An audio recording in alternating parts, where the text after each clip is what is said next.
Good evening and welcome to Portland Comedy Theater's Stand-Up Student Showcase! Just a few housekeeping things before we begin. If you look towards our lobby, you will see a closing door. But imagine that door is open, you will see trash and recycling, in which I would please ask you to take your trash and recycling to. From there, if you turn to your, I'm not good with directions, left, is a men's restroom and a single person's all accessible restroom. Women's is on the other side of the bar. Speaking of bar, Lindsay is out there serving you drinks and alcohol and getting you into the door. So let's give a big round of applause for Lindsay. We will be there until about 8:20, so if you want drinks or snacks, get it before then. This is a student showcase, which means two things. You're here to see your person, which is fantastic, but please stick around for the other comedians too, because they would all work really hard to get here. Unlike me, I didn't work very hard to get here. Second thing is no heckling. If you want to heckle, come heckle me, because as I said, I didn't work very hard to get here. Hey, get off the stage! You didn't even know my name. Kevin! Good job. Oh, now I lost my train of thought. What's the next? No heckling. I will start over. You can't heckle. You're doing great, guys. You are following my directions, which is amazing. The next thing is, these are all students, and they are taking classes here. We have a new set of classes coming in July for improv, stand-up, and what are those people under 18 called kids? We have youth camps. I literally couldn't remember the name of it. We have youth camps, I think, starting in June. So if you have kids, go check it out at portlandcomedy.com. Last but not least, it's time to introduce your host for the evening. He's been teaching with us for over 5 years and doing stand-up for 83 years. 83 years! Give it up for Carl Wolfson! Thank you. Have it here for Kevin. Come on, I heckled Kevin. Give him some support. Kevin's a very funny guy. Kevin, how many improv classes you've taken here? Too many to count. See how quick he is? It's unbelievable. He knew the number right away. How many, Kev? A lot, like 4 or 5 years worth of classes. Yeah, nice. PortlandComedy.com is the place you sign up, and I love improv, and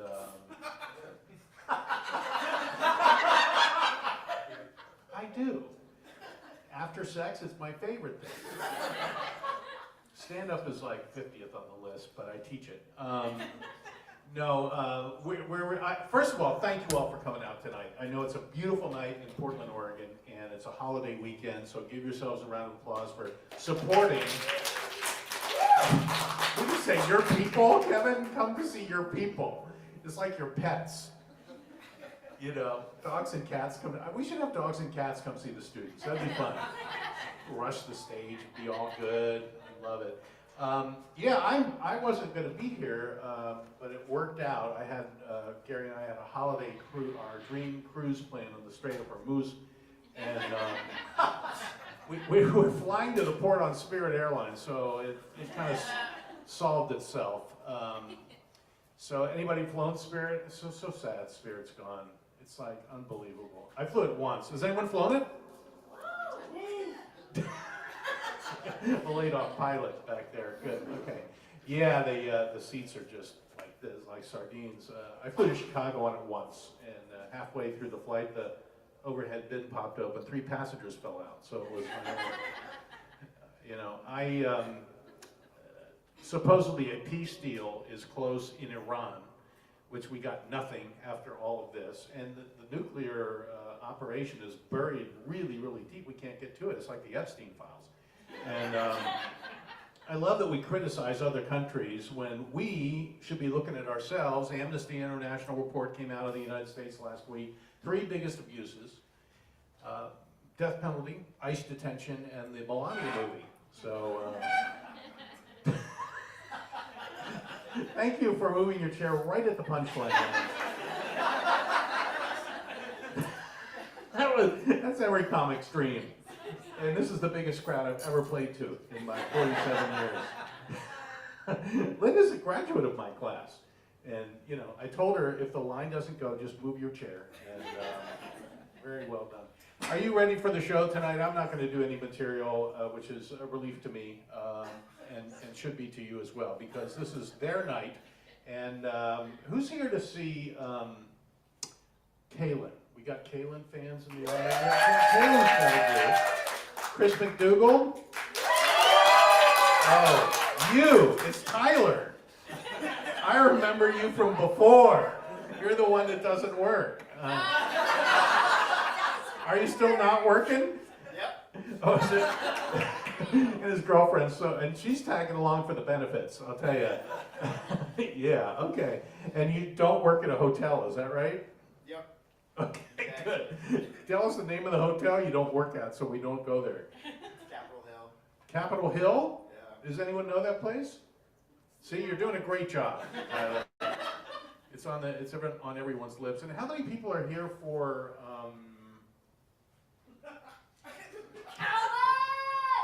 Oh, Calvin! Wow, Calvin has a big group in NA. We got NA fans in the audience.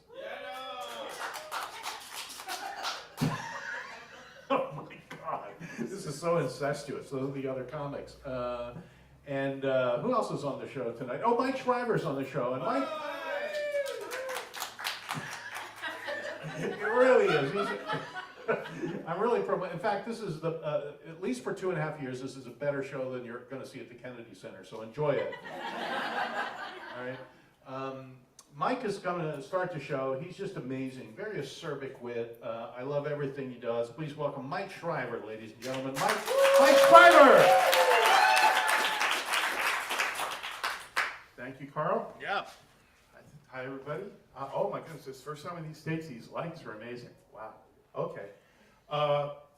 So I have not, the good thing about going on first for me is you all have to sit through me to get to the people you want to see. You know, so be warned. And I've not been doing comedy for 40 years like Carl. It will just feel like it by the time I'm done. I always have trouble. I never am on the same wavelength as other people. Can't figure out what they're thinking. I have to be careful when I buy clothes that have logos on them or writing on them. And I was wearing this shirt that had this logo, and I didn't know what it was. And I'm walking down the street, and this guy comes up to me and he goes, "Solidarity." And okay, solidarity. You know, apparently I had started a movement. It's real easy to start a movement here in Portland. And it happens everywhere. I go to the grocery store, and I always go when it's not busy. So I go to the checkout, and there's somebody way up in front, and they're checking out, and there's the big conveyor belt, So I stand in the back and put my stuff in. There's nobody behind me. I put my stuff way in the back. And the person in front, there's 12 feet of stuff. They look at the 12 feet of space, and they go get the little stick, and they put it after their stuff. Our stuff is going to mingle from 12 feet away. We have to have declare a demilitarized zone in between.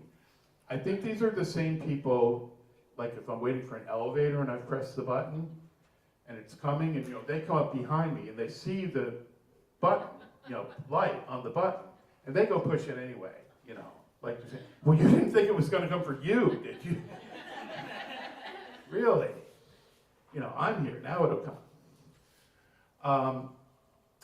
I found a new way to be passive-aggressive, which I was really excited about. I've been waiting my whole life to find a way to do this that nobody ever came up with before. My friend went to Italy, and when he came back, he said that he was going to buy me a hat, because I wear a lot of hats. Going to buy me a hat, bring it back. But he didn't want to do that because he was afraid it was going to get crushed on the way back. So I really liked this idea. I wanted to have this hat, so I went to an Italian website and bought the hat, had it sent over. And then the next time I saw my friend, I was wearing it. I showed him the hat. You know, say, see, this is the hat you didn't buy me from Italy. You know, isn't that nice? That's the one you didn't get me. You know, that'll teach him to think about buying me things. And the other thing, problem I have is nobody ever guesses that I'm gay. Even though, you know, I have to wear like pride hats and pride pins and things. And yes, and it's amazing, but nobody guesses it. And I think a lot of it is I don't have anything on the punch card, you know, the gay punch card. I don't really present, you know, the right stuff. You know, it has all this stuff. It has like fashion. You can tell what a fashion plate I am. You know, so, you know, that doesn't help me. You know, decor is on it. People come to my house, they still don't guess that I'm gay because my house is decorated in the style of doctor's waiting room. And, you know, they come in and they look for the check-in counter, you know, there's all the piles of magazines on the table. If you go in the green room back there, they have the exact same furniture that I have at home. So also on the card is Grindr. You know, I didn't get that. Somebody told me about Grindr, and I didn't know what they were talking about. And now for 3 weeks I've been dating an espresso machine.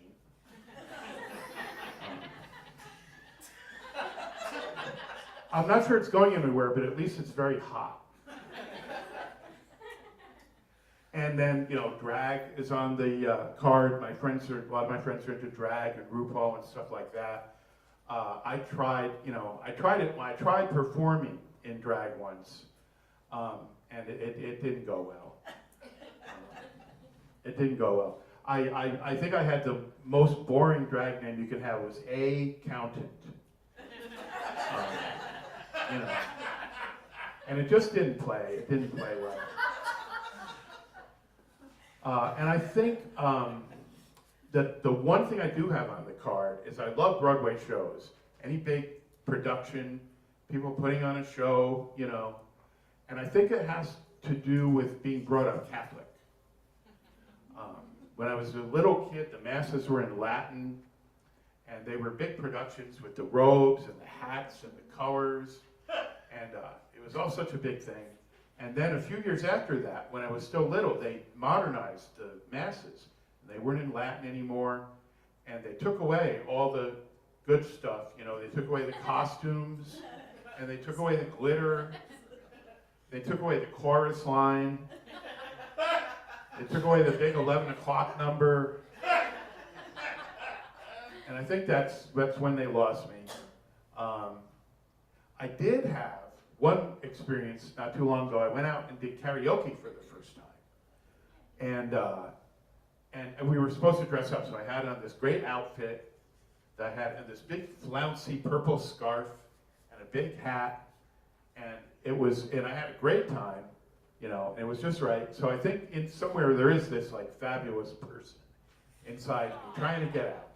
So it's making its way slowly, you know. We'll see when it gets here. I'm sorry, hold on. Yep, okay. I usually don't have to do that, but that's my little cheat sheet. A while back, last year, I noticed that I was the only person in Portland, only guy in Portland that didn't have a beard. And this, I thought, you know, I was a little troubled by this, and I decided to grow one. So I grew it, and it didn't, you know, it didn't really work right. It was all splotchy, and it's itchy, and it just didn't, you know, didn't look right. And my friends tried to be nice about it, you know. They didn't really say anything, except for one friend who sort of gave things away when she asked, did you grow it on purpose? So I took the message, you know, and I shaved it off. I got rid of it. It was really uncomfortable anyway. It was probably the most uncomfortable beard since Liza Minnelli. And there was one other time when I had a really uncomfortable beard. That was in high school. I'm sorry, it wasn't in high school. It was in college. and her name was Christy. And we were all part of this big group of friends, you know, and everybody in the group was like couples, and then Christy and I were the only two people that weren't part of a couple. Now, usually when this happens and there's two people that aren't attached, that's usually for a very good reason. But, you know, there was all this peer pressure, and I was young, and everybody thought we should be a couple, and I wasn't out yet. I wasn't comfortable telling people that I was gay. And I didn't really want to go along, but I was too young to say, no, this is terrible, I'm not going to do this. So we kind of acted like a couple, and Christy was always disappointed, you know, that I wasn't as, you know, like into her as she thought I would be. And I felt bad about that, you know, and I wanted to, like, to try to do something. So being a math major in college, I do a graph of our relationship.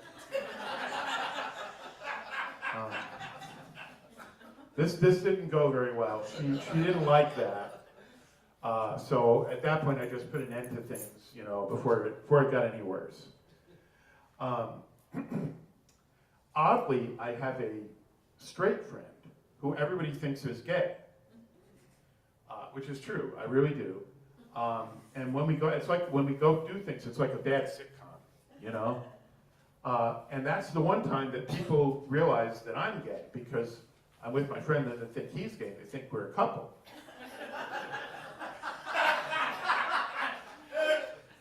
And this, you know, it doesn't bother me at all, but it really, really bothers my friend. Not because they think he's gay, but because they think I'm the best he can do. You know? And you know, so I say, you know, to him, you know, well, in the first place, I have a whole lot to offer, okay? In the second place, you're not even gay. And he goes, I know, but it's the principle of the thing.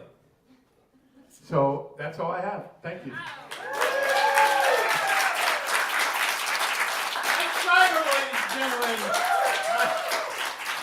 Mike Schreiber, there he is. I didn't know you were gay. That's amazing. I didn't know. My husband didn't know about me until 3 weeks ago. It was Mike Schreiber, ladies and gentlemen. Mike Schreiber. He drew a graph. He had sex on the y-axis. Okay.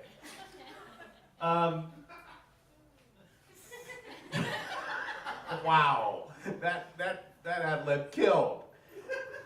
My mother was always trying to figure out if I was gay.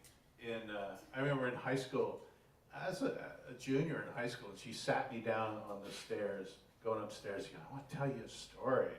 I read a story about a beautiful woman and a handsome man who got married, and they went on their honeymoon, and the husband didn't touch his bride, and it turned out he was a homosexual.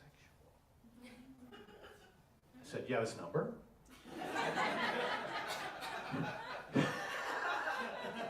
I bedeviled my poor mother, you know. I actually came out to her. I took her to a Chinese restaurant. This was impromptu. And they have the placemats where they have the Chinese years, the year of the goat and all that. She goes, now which are you? I said, you're the cock. It says it right there. Oh, you are not. I said, Mom, gay. Which she followed up with, well, at least you're no Ted Bundy. A mother's love. Our next comic has no idea who Ted Bundy is. I think I've mentioned maybe 200 people in class since he's been taking. He knows maybe one of them. Because, you know, he doesn't know anyone who wasn't in the news before 2018. But somehow he ended up funny. And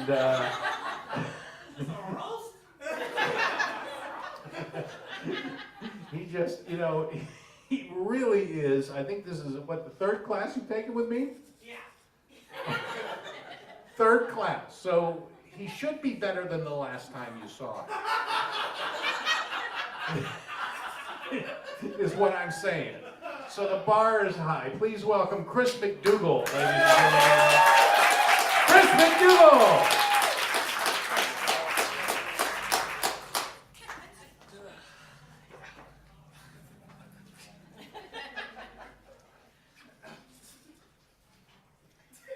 Yeah, I'm a pretty crazy guy. I've been calling a lot of inanimate objects bad boy recently.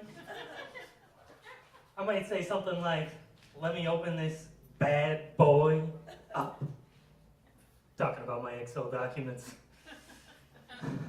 Or I might say something like, let me insert this bad boy in. Insert is my favorite Excel function. Or I might say, I'm just like hanging out at the house, I'll be like, let me hop on this bad boy. Microsoft Teams. But I'm worried I might give off like a boy who cries wolf kind of vibe, because if there's ever like a real bad boy that's trying to hurt me and I yell out, help! This bad boy's trying to open me up! That everyone's just gonna think it's Excel's turn to be on top. After all, I do call my bedroom the Microsoft Suite. I am a freak in the sheets. Yeah, I'm pretty crazy. I'll be the first to admit it. I'm a bit of a germaphobe, and as most germaphobes are, I'm addicted to soap. I really want to stop, but it's just so hard to get clean.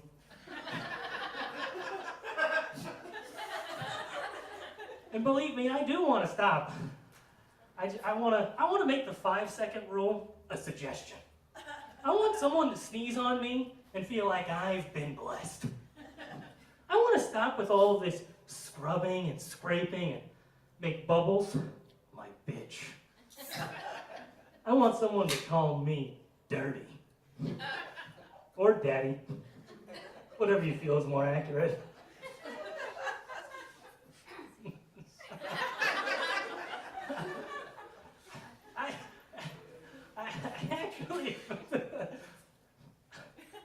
I recently started using separate shampoo and conditioner, which feels like a step in the wrong direction.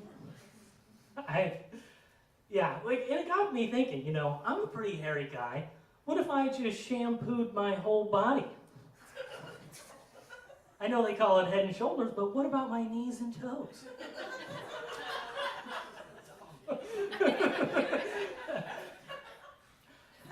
I told that great idea to a woman I liked, and apparently it's not politically correct to shampoo your ass crack. It's the first I'm hearing of it.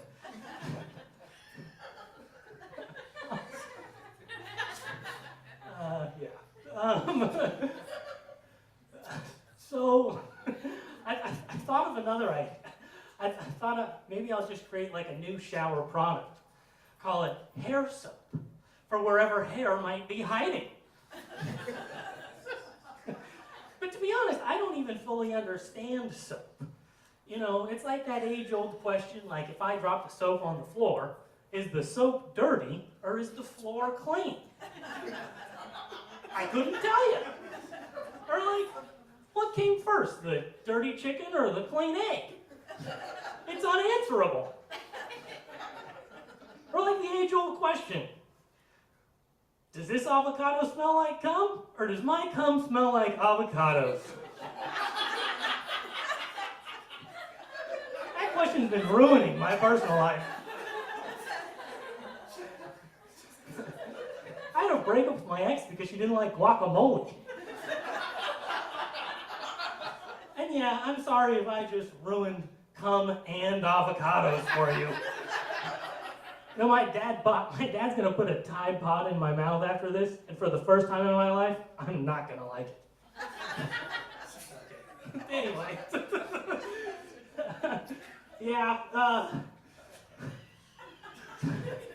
you probably couldn't tell, but I'm really good at making friends with people over the age of 50.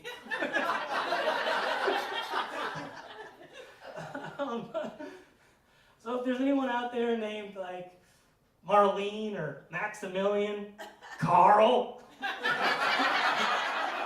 please see me after the show. I just want to make sure that I'm in the real estate part of your will.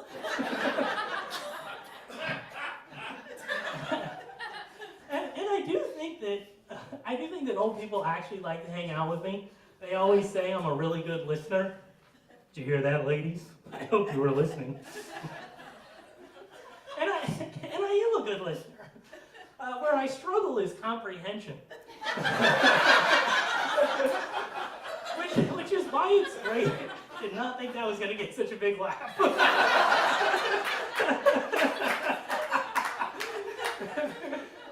Yeah, I struggle with comprehension, which is why it's great to hang out with old people, because sometimes I need to hear the same story 4 or 5 times. Yeah. And it's great because they're always adding new characters like George Washington and Louis Armstrong and Buzz Aldrin. You know, I tried to look those guys up, but they're not even on Facebook. I did find Buzz Aldrin on MySpace. But I think it might have just been AI. Okay. Yeah. That was really dumb, but I like it. I'm a pretty crazy guy. I went to the zoo recently. I went by myself to try to get new material. Yes, I've already run out of material. And when I got to the zoo, I realized I had accidentally dressed like I work at the zoo. Green pants, black fleece. I had my notebook out. I was making all kinds of astute observations like, wow, you can bounce a quarter off that ass. When did they get donkeys at the zoo? Or like, is that giraffe pregnant? I thought I used a condom. Okay. But the zoo was a great time. Yeah, it was great to try my jokes on a captive audience. Anyway, okay. These are all really cheesy. It was great to try my jokes on a captive audience. Unfortunately, I was not able to get a single laugh out of the hyenas.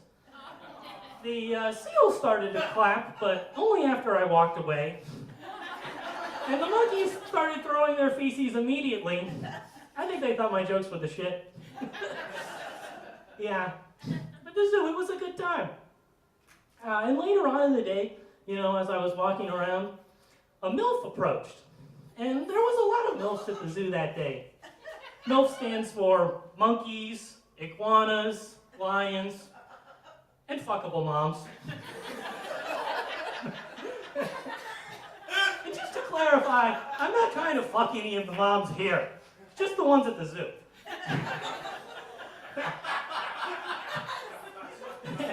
And this fuckable mom comes up to me and she's like, how come there's not any animals in that cage?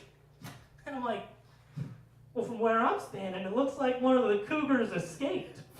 I'm Chris. She's like, wait, you don't work here? Well, you don't have to work at the zoo to be dressed like a sexy zookeeper.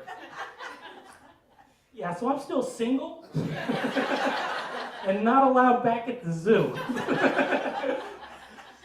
Yeah. Yeah, that was an incredibly uncomfortable conversation, and I am incredibly uncomfortable up here.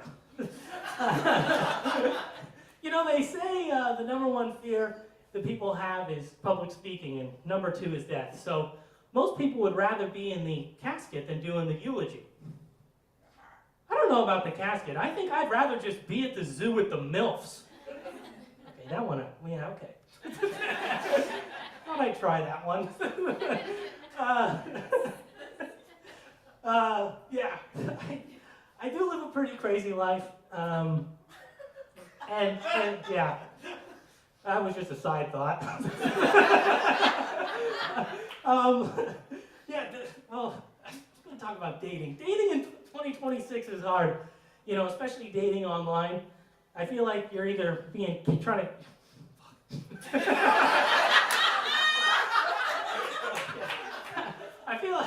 like you're either being catfished AI or by an African prince named Allen Iverson. Okay, not a lot of sports fans here. Okay. And I know you guys have probably heard a lot of AI jokes tonight, but that's just because AI is really good at writing them. Man, come on, guys.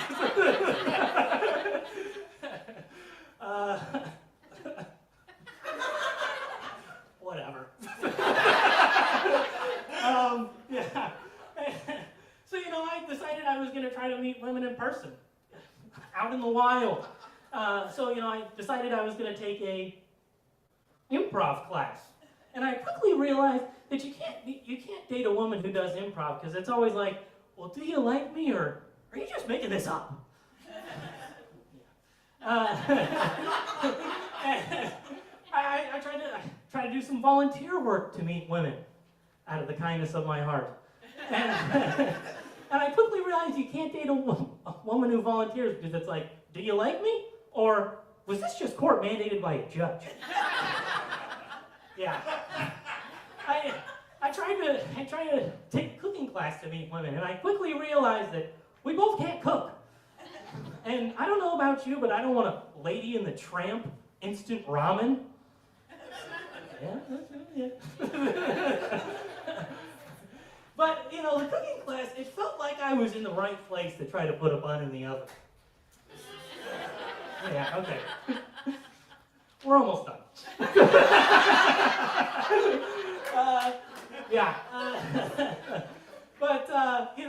There was actually a cute girl in the class, but unfortunately she was in a different group across the room. And I was like, man, I really want to talk to her, but I don't know how to start the conversation. Maybe I'll just try to get her attention, but I want to play it cool. So I was like, okay. Baby girl, is it just me, or do these avocados smell like cum? Fuck, must just be me. Okay, thank you.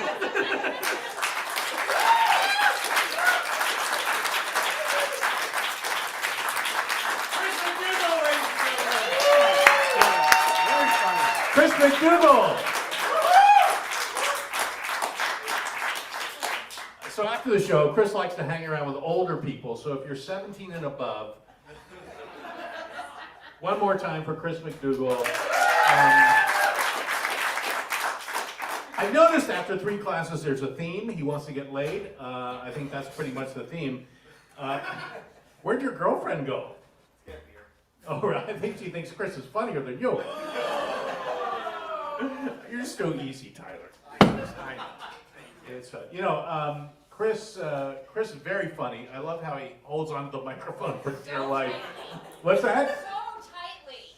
He just holds onto it just so tightly. Right, I think that's what I said. You can either laugh at these jokes or explain them. And I think that laughing is the better way. You sign up for the class at portlandcomedy.com. Yeah, he does. He does. Oh, do you know Chris? I've shamed her into silence, ladies and gentlemen. No, he does hold on to it tightly, and I think it's very endearing. And I didn't know Carl was an old name.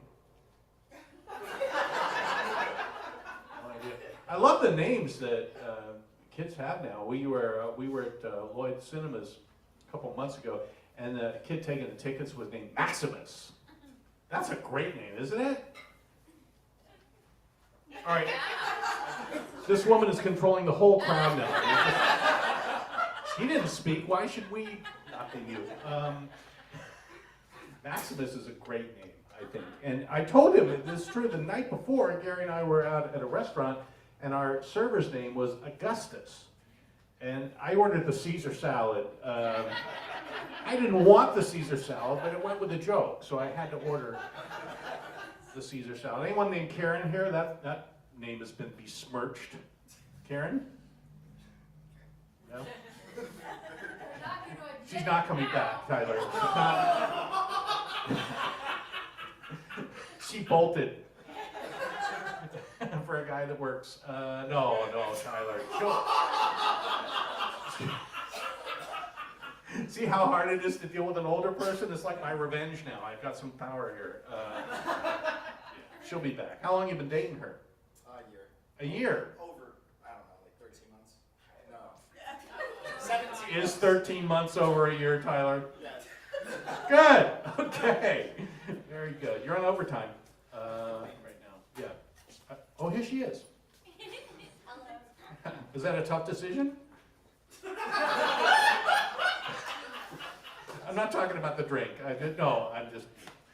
How's it going with Tyler? Is it going well? Yes. Oh, good. See, I was wrong.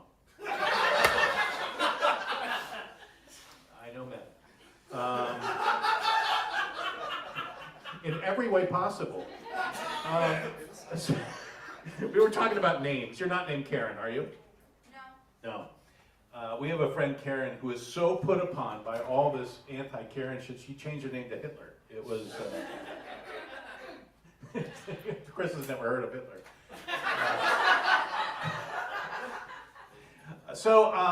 Before we bring up Kaylin, our next performer, we have 3 more performers. They're all very, very fun. And it's okay. I don't want to break you up. It's all right. All he did was talk about you while you were gone. Said the most positive things. It's unbelievable. We've never heard him say a complete sentence, and he did for you. You sat in the front row before. I thought you would learn. You thought too. Well, All right, so I want to mention that my friend Veronica is here. And Veronica, you are producing a music and comedy festival in Vancouver next month, right? Yes. And where can people learn about that? They can go to vgnf.live, which stands for... BG. No. V is in my name, Veronica. Oh, V. V. VG. VGMF. MS. M. It's always great when a disease is in your festival name. Games and Music Festival or... Was ALS taken? No, all right. So, all right, one more time. VGNF dot live. Okay, and you're going to have bands? Yeah, so it's a music festival with Right. Video game cover bands. Yeah. There will be some... June 13th, am I right? June 13th. Any outstanding comedians going to perform at this festival? I'm looking at it. Go on. Front row seats available. Yeah. You are so put upon. It's unbelievable. All right, so talk to Veronica. It's going to be a great festival, and I'm proud to be part of it because I'm bombing tonight.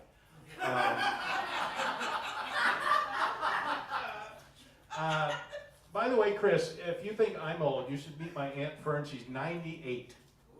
Yay. Wow. A cheering section for near 100. Yeah, she lives in Dallas, Texas, and she always complaining nobody ever calls her, so I got her one of those "How Am I Driving" bumper stickers. Oh.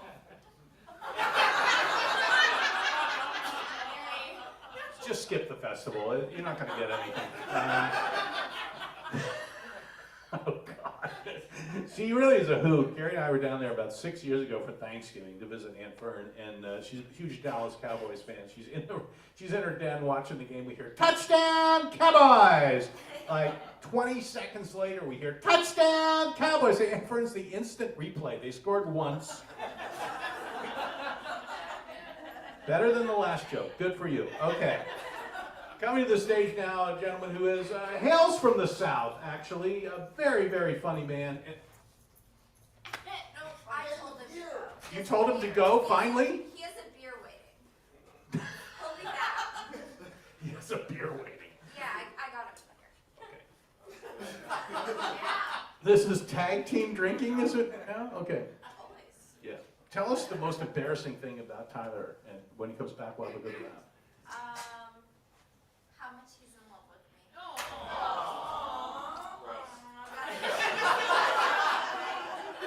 The first time I did that He's line, not the first time I did that line was in Indianapolis in 1983, and I asked a guy went to the bathroom and I asked his date, "Tell us the most," and she immediately said, "His dick goes to the left." So when he walked back in, the whole audience went like that. It was just fucking great. All right. So, really? All right. I didn't know I hit home. So, I'm sorry, Kaylin. I'm just trying to resurrect what was my career up here. All right, June 13th, the festival, coming to the stage now, very funny man, Kaylin Charlton, ladies and gentlemen. Kaylin! Big Carl. Yeah. So, as Carl said, I'm Kaylin. I am from the South, from a small town called Jonesboro, Tennessee. So, if you don't know where Jonesboro, Tennessee is, I'll help you. So, if you were to look at Dolly Parton's Appalachian Mountains, we would be the smallest and oldest freckle near the Virginia nipple. But I did go to a high school. It's called Davy Crockett High School. Can't make that up. It was a magnet school before magnet schools were a thing, because basically all it did was attract rednecks and teen pregnancy. They had 2 fight songs. I played football. Both fight songs displayed their love for 1954 America, as well as Mexican food. So you can sing along. I'm going to sing them for you, but if you know them, you can go along with it. So again, Davy Crockett High School, 1954 Ballad of Davy Crockett fight song. Born on a mountaintop in Tennessee, greenest state in the land of the free. Raised in the woods, so he knew every tree. Killed him at bar when he was only 3. Davy Crockett, king of the wild frontier. Great! That was also followed by this song whenever we actually scored points. Dun dun dun dun dun dun dun dun dun dun dun dun. That's right, guys! That's right! But I have good news. They've replaced tequila with queso as instead. It's the love of the South, fetish with Mexican food. So instead of tequila, it goes by queso. But I will say queso's probably not. It wouldn't be as popular if it were another color other than white. I don't think a lot of people would eat it down there. Another thing about the South, they're very pro-gun, right? A lot of people get the First Amendment mixed up with the Second Amendment because they usually try to let their pistols do the talking. I have a stepdad who is an avid gun carrier. He's a former bounty hunter. And at any given time, he's got 4 guns on him or around him. So usually it's one on his hip, one in his pocket, one on his ankle, one in the glove compartment, one beside the toilet, one beside the dresser, one on top of the gun cabinet. So at any given time, he's ready to duke it out with an octopus, I think. So, but I'll tell you, I'm new to Portland. I've been here for 18 months. So, thank you. I get I talk to my mom probably like every, other week, and it always goes something like this. And when we end the phone call, now, Kaylin, be careful out there. Be very careful in Portland. I was like, okay. In the back of my mind, as my mom's telling me this, I realize that there's at least a 400% greater chance of her being in a gun altercation than I would in Old Town. I mean, if she goes to church, gun. If she goes to the bathroom, gun. So, Mom, be careful out there. But the best security system we did have growing up wasn't a gun. It was a pet donkey named Jacob. Taught him how to fetch, but he also would bray anytime that someone would come up to the house. So for those that are looking to upgrade, their security system at your apartment, highly recommend getting a Jackass. You can also just take it down 23rd. I don't think anybody's going to mess with you with, just having a donkey right beside you. So highly recommend, getting a donkey for your personal protection rather than using guns.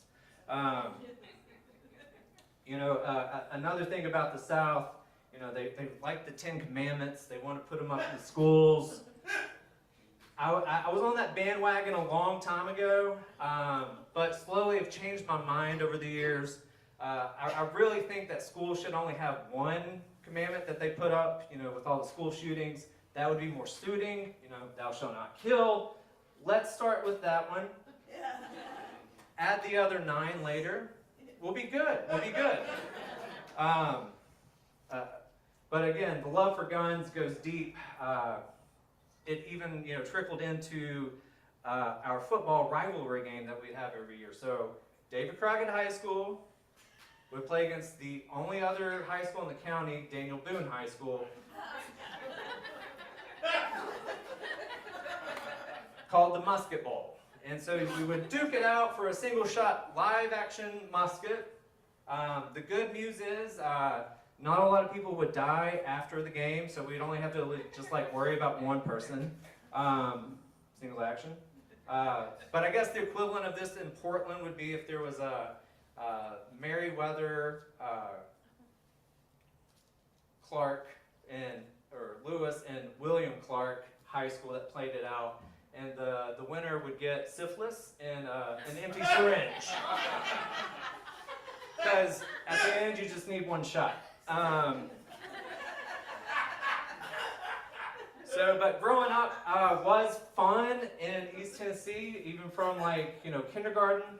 I had the gayest bus driver you could ever imagine. Very, very, very gay, and it was fabulous, and I had no idea. But what I would say, just to paint the picture for you, this would be like if Dolly Parton, Vanilla Ice, Freddie Mercury had a three-way, and Jeff came out. But he had a great bus. I think now looking back on it, being a gay bus driver in the country was like the best job because there were no straight roads.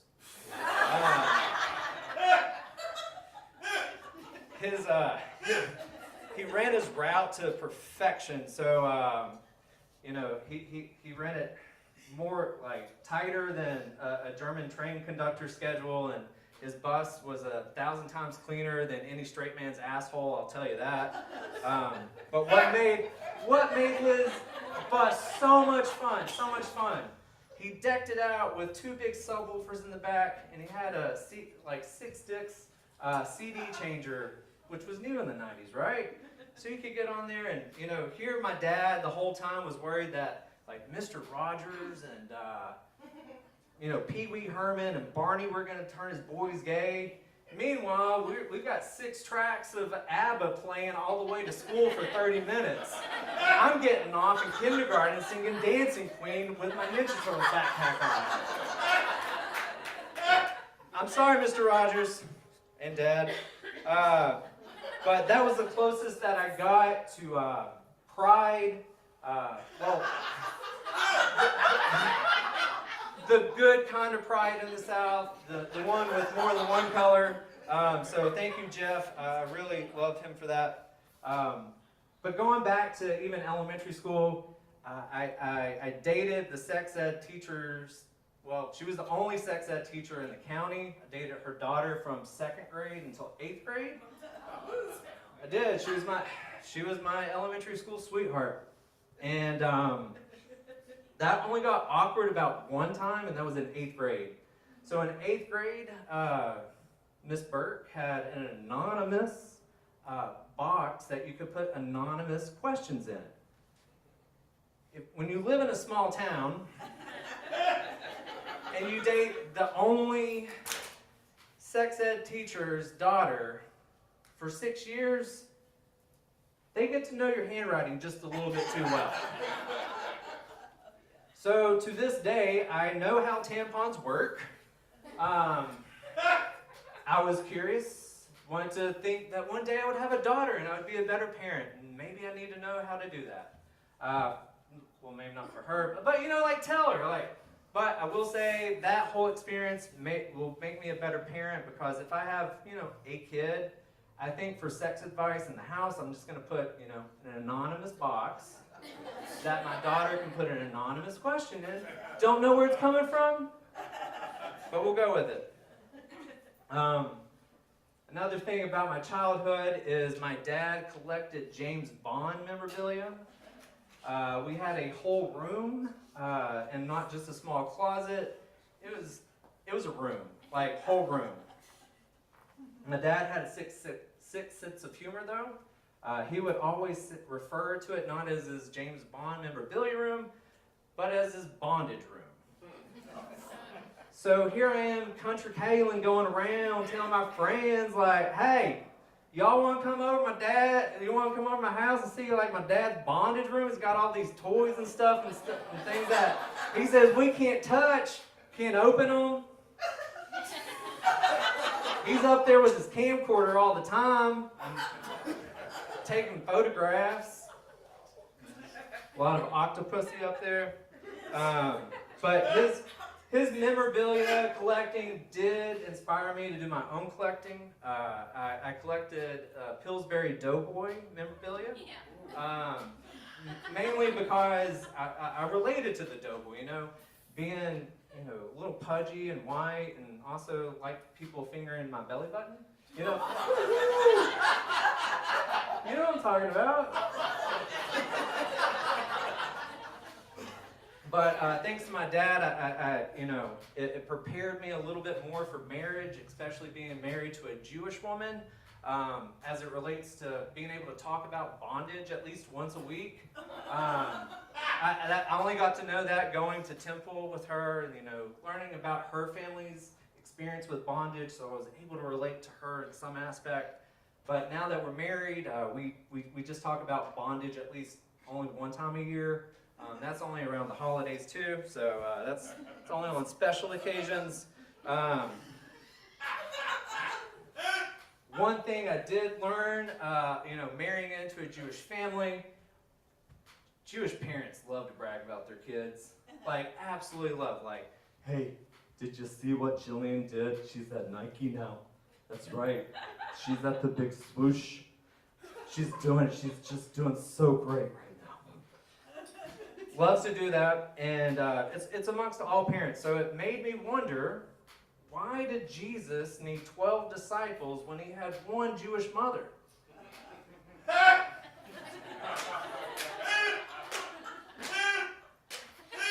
Hey ladies, did you see what Jesus did at the party?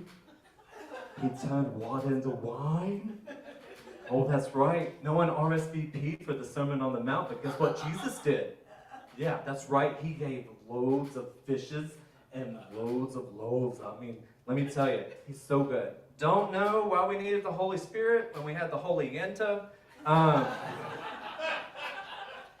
But even that, like, I would just say for those that have not prayed to Mary before, just be aware, she is a Jewish mother. So I haven't tapped that card yet because it's just like, I don't want to hear, so why haven't you called lately? Where you been? Did you know that you're 10 minutes late for dinner? Did you know that you took my only daughter away from me? Can't go that way. Tennessee prepared me for marriage in other ways that I wouldn't have expected. First, my mom never allowed me to quit anything. Once you start something, Kaylin, you gotta finish it. Clean plate clubs, right? Anybody been to Clean Plate Club? Yeah. But no matter how many football games our team won or lost, we only won one game in like 2 years. Couldn't quit. That prepared me for marriage. So what you're looking at right now is 10 years of dedication to monogamy, and can't quit that. Can't quit that. My wife's in the audience. Another thing that I learned from Tennessee was able to compartmentalize how and what people are. Had some, uncles and aunts come to me and say, at the time I wanted to date a girl that was half Korean and half white. I was only told that I could date the white half of her. It was very awkward having conversations just with her hands. But as a 12-year-old, I think that was okay at some point. And then the last thing that I really learned from, you know, love and East Tennessee was my first kiss. Now, my first kiss, I met on literally, it's called the Old Stagecoach Road. The girl that was me, this is in 6th grade. She came over, she literally lived on the other side of the tracks.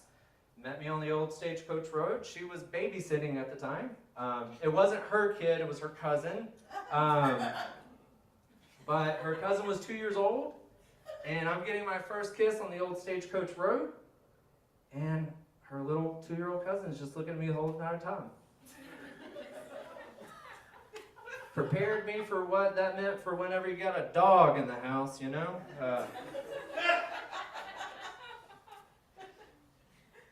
As I've gotten older, I've had more fears that have become more prevalent. One of those fears is I'm scared to spell restaurant, dinosaur, bananas, especially without the help of Gwen Stefani's song. Can't do it on my own. Another fear I have is the rules that I told my wife that adults should follow whenever I was 3. I was sitting on the stoop with my grandmother, and I said, "Now, Granny, there's 3 things that we don't say in our house.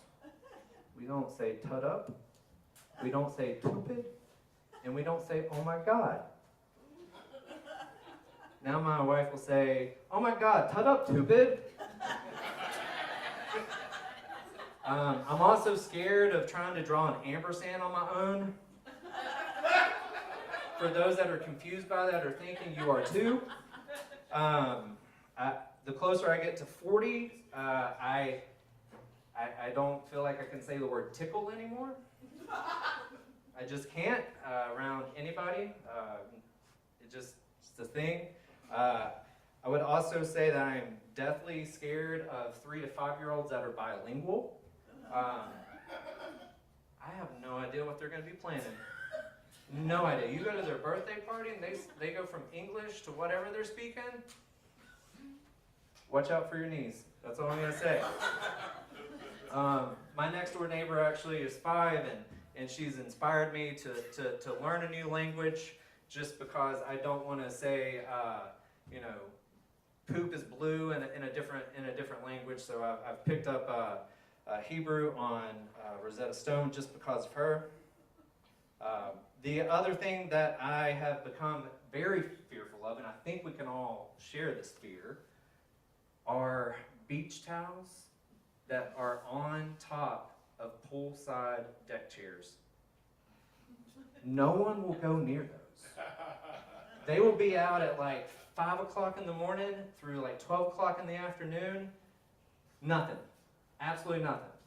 Just like the reaction that you all are giving me right now. All right.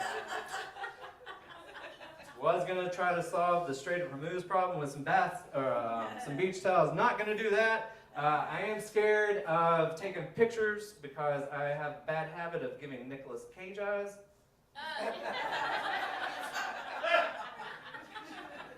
It's really bad. It's really bad. It's really bad. Speaking of impressions, I will do some now. I've got 3 impressions for you before we close out. The first one is someone watching 2 tennis players having sex.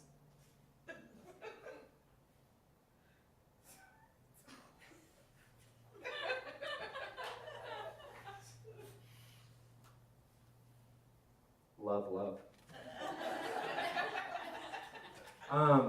This one is Gen Zers fingering each other.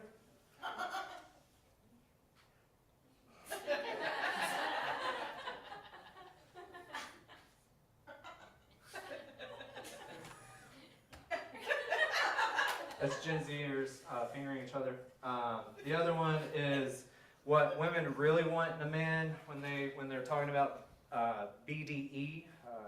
It's known as big dick energy. I think women want something else, and this is my impression of them actually expressing that. Oh, hi. What's his name? He's so cute. Oh my gosh, what kind is he? Oh, really? Oh, man, he looks just like a puppy. He looks just, he's big. He's so big. I know, like, he's cute. Is he always this drooly? Oh, man. What kind is he? Okay, yeah, oh, really? Shih Tzu. Oh, had me fooled. Women actually want big dog energy these days, not big dick energy. We'll go with that. We'll go with that. So again, new to Portland, right? New to Portland. Friendly place. It's one of the only places where I've seen people talk to Jehovah's Witnesses. I wish someone, whenever they would have named the new women's basketball team, I wish someone would actually talk to me. And I'll show you why. Do you all want to know why? Yeah. All right. So when I say trail, you say Blazers. Trail? Blazers. Trail? Blazers. When I say PT, you say FC. PT. FC. PT. FC. PT. FC. When I say let's go, you say fire. Let's go. Fire.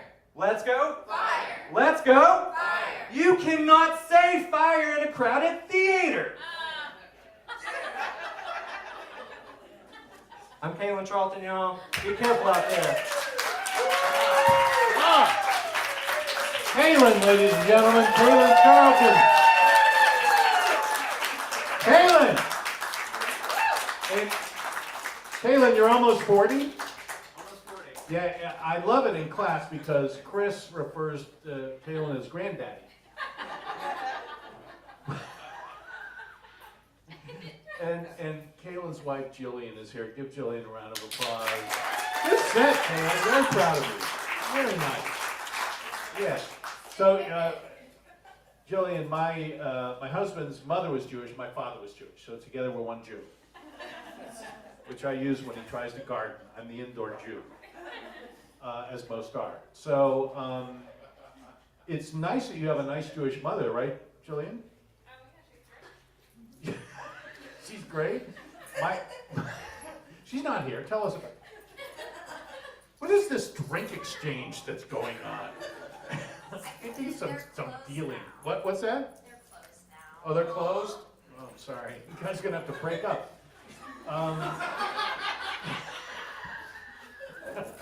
You're young, I'm bitter. All right, that's what's going on. So my brother-in-law, Gene, is Jewish.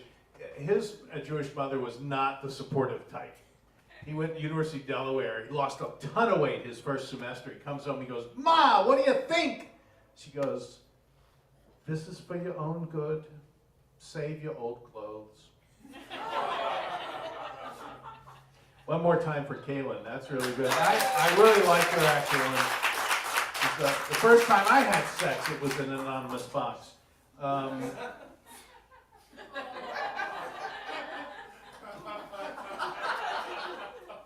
Thank you, Kevin.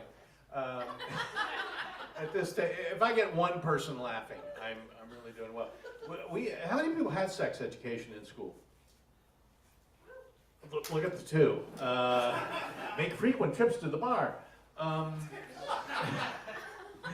Yeah, I was in school a long time ago, and they called our sex education class Attitudes, Growth, and Development.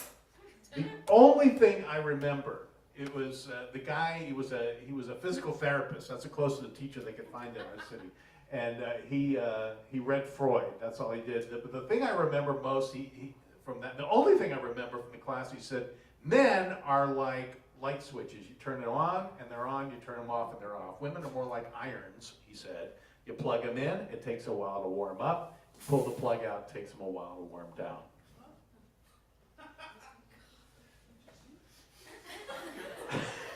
So I went home, I was just flicking that light switch, hoping some dudes would come by, man. That's what I was doing. On, off, on, off, on, off, on, off. My mother told me I should be attracted to more masculine things, so that's when I started dating men. Anyway, so hard. PortlandComedy.com is the place for the classes, and it's great to have you here from the South. Have you been to, I guess you've been to Arkansas, right? Yes, my brother lived there. Your brother lives there? I was there once. I did one show in Arkansas and left. I saw things in Arkansas. You will never see things like you see in Arkansas. I saw a 12-year-old girl smoking right in front of her children. It was... One more time for Kayla. It's really good work. Kayla. Our next performer, one of my favorite people on the planet. Please welcome Na Wen, ladies and gentlemen. Very funny, Na Wen. Na Wen. Oh, I have to give you this? Okay, thank This you. from Yeah. Hello, my name is Na. Like, can I take you home? Nah. So gas has been really expensive. I was in Vancouver, Washington, and it is over $6 over there. And we have the Orange Man, also known as Cheeto, to thank for that. So I was at the gas station, and this guy had the nerve to come up to me, and he was like, "Hey, can you help pay for my gas, and I'll pay you in other ways after?" And he starts licking his lips. Ew. And then it made me realize, like, wow, we really are in a recession. People are trading time with their front tail for gas. And, you know, the thing about me is I'm not like these other girls. I don't like brokies. So I was gonna be like, you know, like, fuck off, you broke bitch, leave me alone. But then I remembered that my friend Billy taught me this great concept because I look Asian as fuck. So I responded and said, "No English."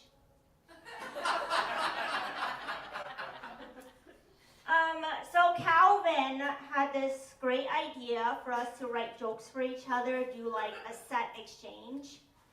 And it was a challenge for me because I had to write jokes for someone that's 4 times my size. And also write jokes as if I had a front tail. And you know, I was gonna be nice until I started seeing that he was talking about me already on social media.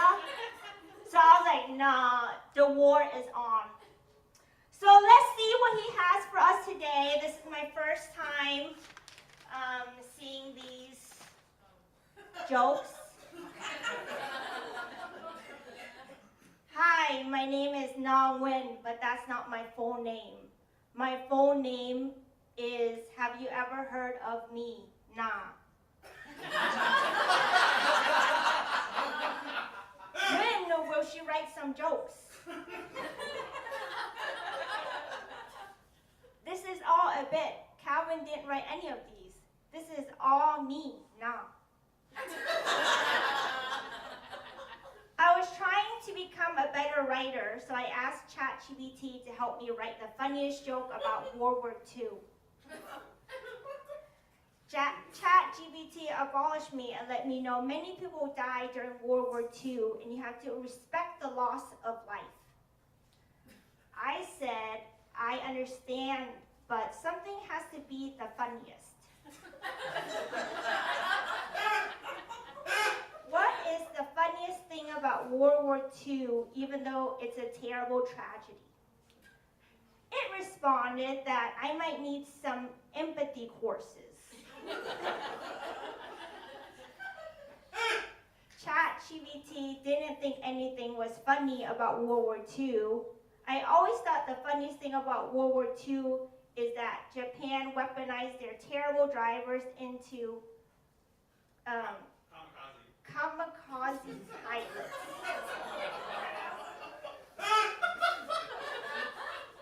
One of my favorite movies is Crazy Rich Asians. I love it.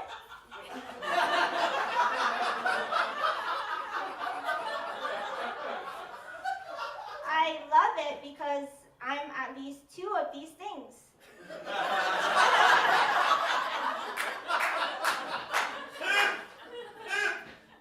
I am considered stunningly beautiful beautiful for a comedian. For a comedian only, though.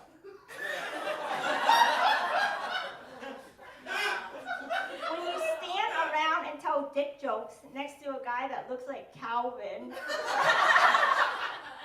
and there are a lot of dudes that look like Calvin in comedy, then of course you're going to be considered stunningly beautiful.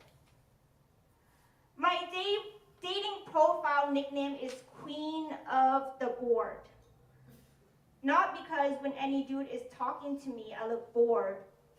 It's not that when I am in the side profile, I look flat as a board.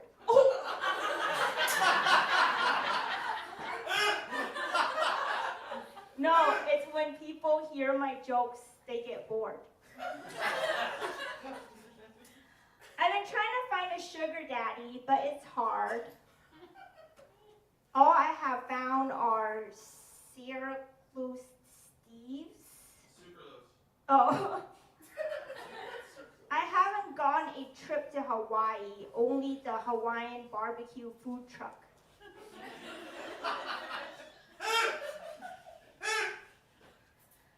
People ask why I became a realtor. It's simple. I failed at every other job I tried.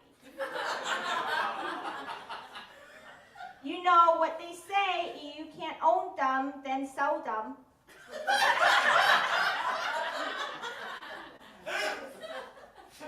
I apologize. I have to go a little off script here. This has been a lot of fun, but I want you to know for real, this is me talking and not something Calvin wrote. I love dating people that have watched me perform. If you ever wanted to date a comedian, hit me up, I'm your girl. And I'm not giving out my phone number. Okay, can't wait for you to hear what Calvin has to say.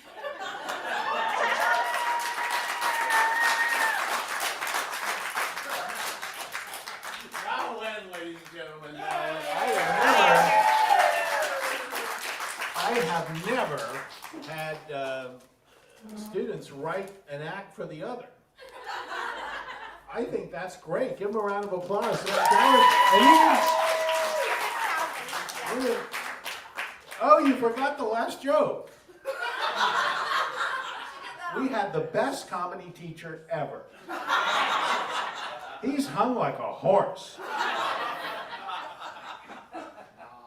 Nah. Tyler got one on me. Nah. Fuck, you get $5 off the next class, buddy. That is really funny. So, Calvin, you're going to read what Na wrote for you, right?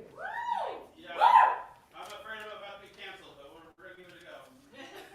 Happy support. These two have taken over the show. Have you noticed this? Yeah, all right. Na. One more time for Na Wen. She's very funny. I hear she's a fine realtor. You sold anything recently?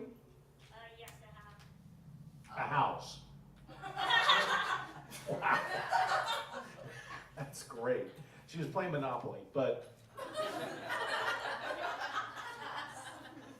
4 more, you got a hotel. All right. Calvin, you ready? Ready as I'll ever be.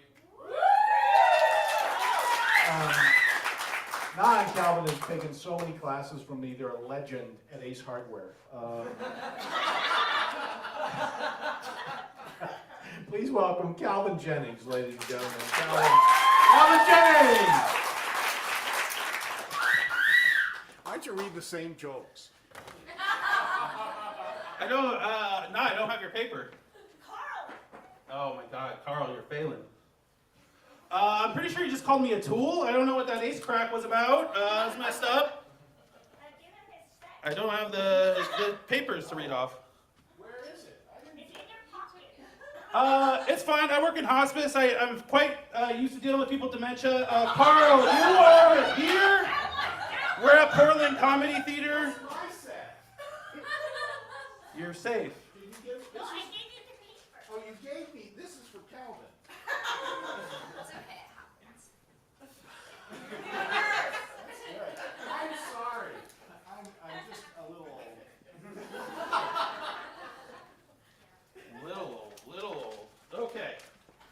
get Nas out of the way first. That way, you don't see me cry on stage for the rest of my set. I didn't know Nas spoke English, but she wrote all these jokes for me today. I am also Asian from the waist down.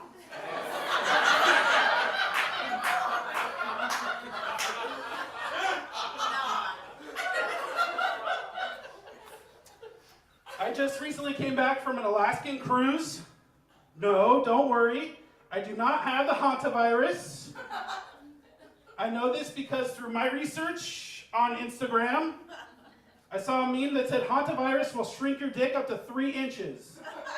Even though I can't see mine, I can feel it, and the little man is still there.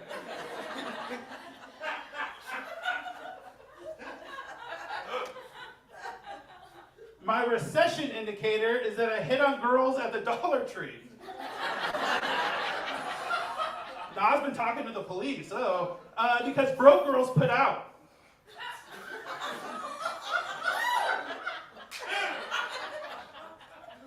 I've been getting hit on by a lot of guys lately. I'm not sure if it's because I look gay or I look broke. That's true. Nah told me to have Carl check me. Nah. Women are asking what I bring to table. Well, ladies, I am the table. Touch belly. I am the table. I like that. I'm currently getting ready for hot boy summer. I have been trying to lose weight, but my scale hasn't been moving for a while. Turns out I just needed to go to the scrapyard. Now I'm an all-white meat chicken diet because I'm white.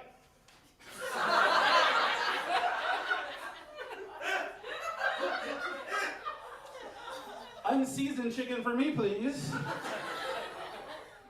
Recently I signed up for the Portland Marathon. True story, biggest mistake of my life, and I paid $184 to run. I think that was dumb as fuck since I can't even walk to my front door without flying into a faceplant. I did recently fall. It was not my proudest moment.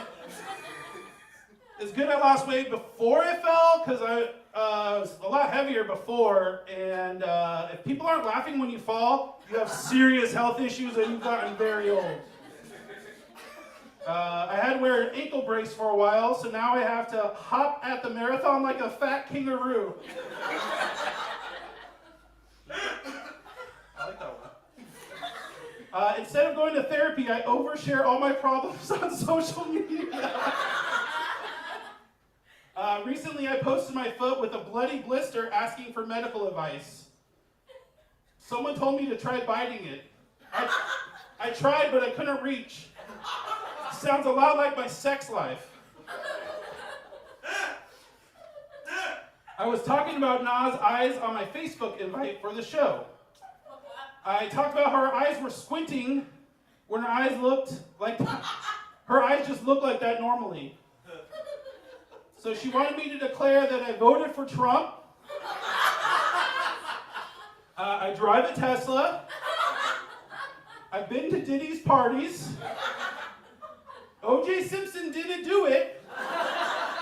Also, ice is nice. Booby, yeah. Nah. You should write some jokes like that for your set. What are you doing?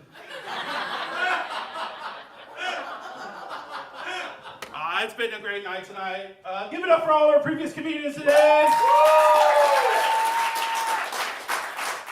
Thank you for coming out on such a beautiful day. There's so many other things you could be doing, but you're here listening to our dumb dick jokes, so we appreciate you. I actually just recently did a Portland Grand Slam. Do you guys know what a Portland Grand Slam is? Portland Grand Slam is one day. Well, no, that's a fall. That's the other day. The Portland Grand Slam is when you get a coffee and an IPA in the same day. You go on a hike. you go to spend some money at a strip club, and you go with a lesbian to a vegan food truck. So I was very proud I completed that. This is good. I have been on a weight loss journey, not a weight gain journey. I've recently lost 85 pounds. It sucks when you lose a full knot off your body and you're still a giant fat guy, so that's tough. But it's cool. I have gotten more attractive, which is good. I've increased 5 points on the attractiveness scale. I've gone from -3 to a 2, so that's pretty good. If you're wondering what that is, I've gone from unfuckable to if I'm drunk enough or have enough daddy issues. Solid 2, ladies. It is good to be healthier now that I'm a little more sexually active. You like how I looked you directly in the eyes when I said sexually active? It's just nice not to have to call a timeout and take an insulin shot, so it's a real mood killer.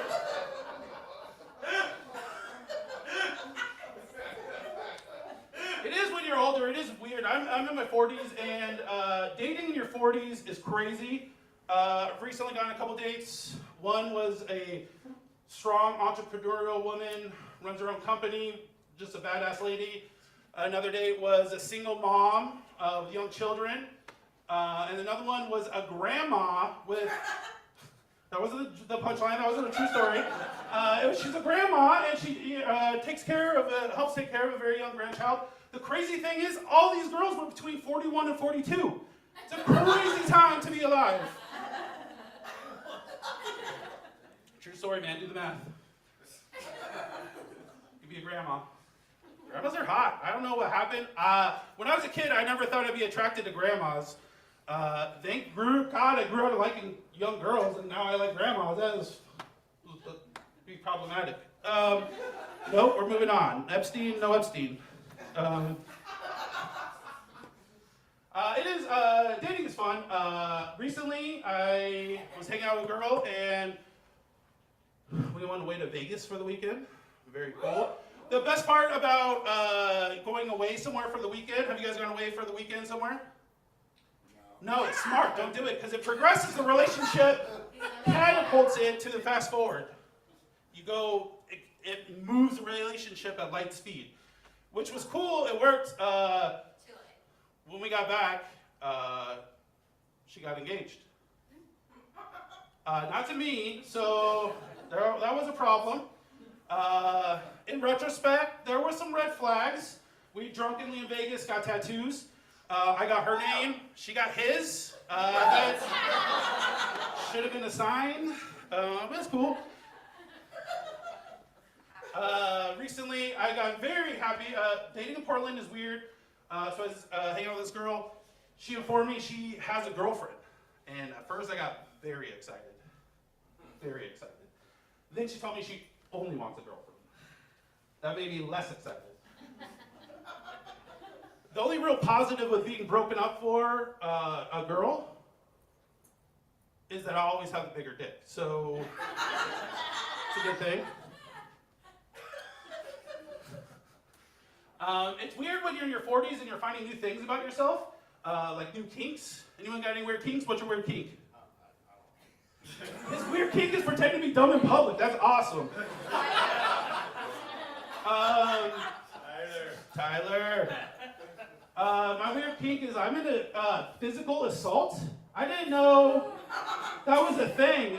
And then I dated a Mexican lady, and it turns out chocolates to the side of your head is a love language that I was not previously aware. But physical assault is not so bad, guys. Any Mexican ladies here in the crowd tonight? One? Okay. If anyone sees me being assaulted after the show, mind your business. It's fine. Woo! I love Mexican culture. I love, I'll date anyone. Who am I to be picky, right? But Mexican culture is so amazing. I think I fell in love with Mexican culture because of Spanish high school. Anyone taking these Spanish high school classes. Round of applause. High school, Spanish high school. I took 4 years of Spanish class, and the only thing I learned was ¿Dónde está la biblioteca? I don't know where the bathroom is. I don't know why that phrase stuck. It doesn't, like, I live like 2 blocks from a library. I haven't been to a library in 10 years. Why would I need to find one in Mexico? I can't speak the language, I can't write the language. I don't know why I need a library, but that shit is seared in. I went to Mexico a couple years ago, and a better phrase to learn would be ¿Dónde está la cocaína? That is a more useful phrase.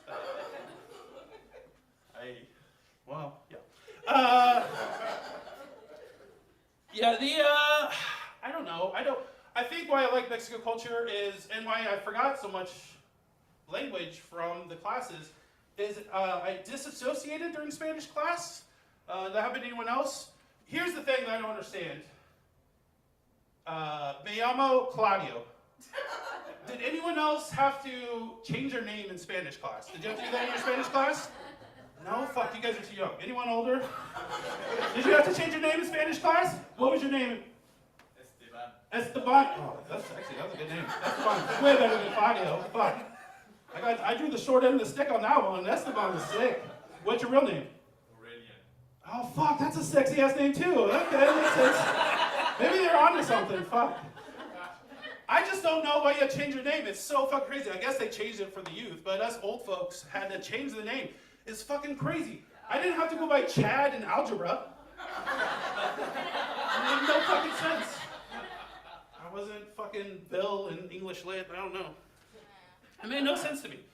The one thing I wish I would have learned in Spanish class was how to roll my fucking R's. Dude, I am 40 years old. I can't roll my R's. I love Mexican women. They are not impressed when you can't roll your fucking R's. I can't order burritos around them. You just have to avoid fucking certain things when you can't roll your R's. You gotta learn it when you're young. You can't learn it when you're old. Yeah. I don't know. I do love Mexican culture. I recently got invited to a carne asada. Anyone know what a carne asada is? Nope, too white. Our one Mexican lady in the back. Carne asada is a Mexican barbecue. Way better than white people's barbecue. Yeah. We got dry ass chicken and some fucking shitty ass potato salad. Dude, carne asada's got like 3 different kinds of meat. They got all these spicy veggies, 4 kinds of salsas. You got fucking bumping music, everyone's dancing. Dude, white people, we need to step our game up. You gotta get invited to a carne asada. I was at this carne asada, and I was going around, I was trying to mingle. Me llamo Calvin, me llamo Claudio.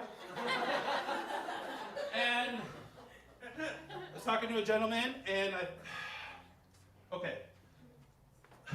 Yeah, I think he got the wrong idea. There was a little bit of a language issue. I mean, I asked him where the library was. He didn't really know what the fuck I was talking about. But I told him, yo quiero un burrito grande. I was really looking forward to a big ass burrito. And, he's a dude. I'd have to try to impress him. Except he invited me to the back shed. And I don't know what happened, but if I was a little more bilingual, I'd be a lot less accidentally bisexual. So that's my time, Portland.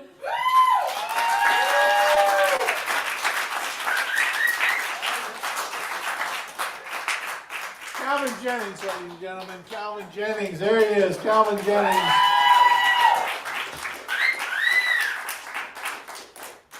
Yeah. You like that, Tyler? Yeah. Oh, man.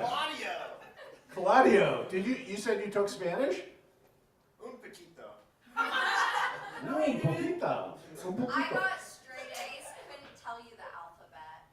You got straight A's, but can't tell me the alphabet? Yes, sir. Don't say sir. I've taken enough abuse tonight about my age. You know why you were Tyler now, though? Yeah. En boca cerrada no entran moscas. You know what that means? Nope. Nah. That's his new word. Nah, you've given him his, you've expanded his vocabulary tonight. Nah. Anybody know what that means? It's a Spanish proverb. En boca cerrada no entran moscas. Closed mouth, no flies will go in. Yes. Who got that? If you keep your mouth shut, flies won't get in. Very nice. Nice. En boca cerrada. Yeah. Barbecue at you're all headed to the barbecue at Calvin's tomorrow?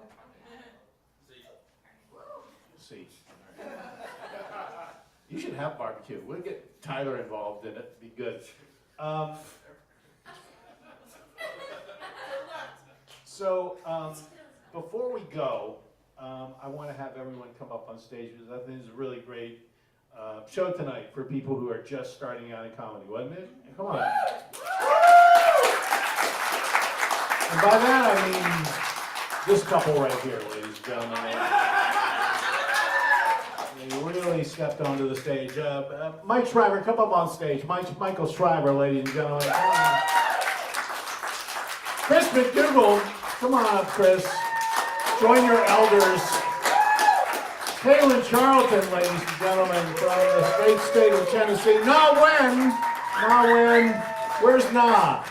There she is, Na Wen, ladies and gentlemen, reading her material written for her by Calvin Jennings and Calvin. Give them all a round of applause. Come on. Take a bow, you guys. Take a bow. There you go. And I just want to say this. I'm tuning my own horn here, but after when they first came to my class, none of them could speak English. So they really stepped up. One more time for my group of comics. You guys have been great. Thank you again for coming out on a holiday Sunday night when the weather is so beautiful. PortlandComedy.com. Thanks. Good night. Thank you.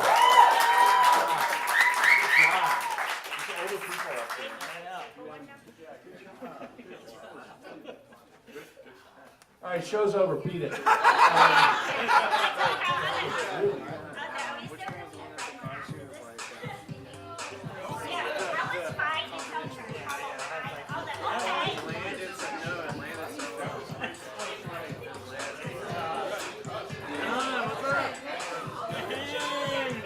Oh, there's another showcase this Thursday right here at 7:30, our next showcase.